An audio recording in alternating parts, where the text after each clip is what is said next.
Le premier grand changement, c'est l'organisation, puisque l'ADEME souffrait un peu d'une direction qui ne pouvait plus assumer toutes les charges. Donc on crée un véritable comité de direction qui est focalisé sur les grandes missions de l'ADEME. Changer une mentalité administrative vers une approche, un esprit de service public, mais de service. Donc ça, c'est, je dirais, la philosophie.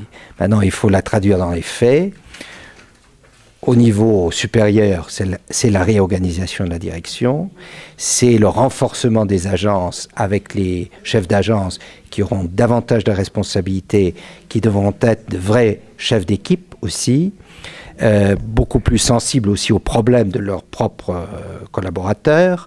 Donc un meilleur suivi aussi, une meilleure formation pour le personnel de l'ADEME, et bien sûr des procédures qui sont orientées vers l'emploi et non pas vers la gestion du chômage.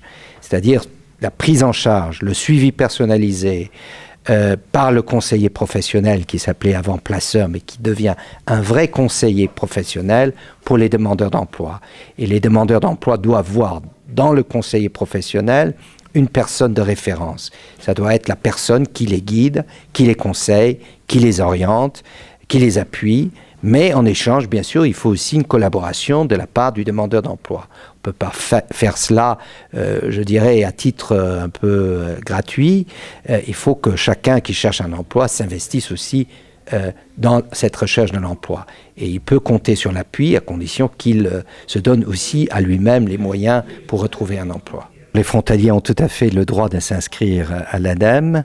Et à partir de 2012, ils auront aussi davantage de droits en ce qui concerne les services de l'ADEME. Et d'ailleurs, ce qu'on est en train de faire, c'est aussi pour préparer ce changement. En 2012, les nouvelles agences, qui sont toutes des agences aux frontières, seront des agences où les frontaliers pourront s'inscrire et où ils pourront aussi bénéficier des services, notamment pour retrouver un emploi au Luxembourg.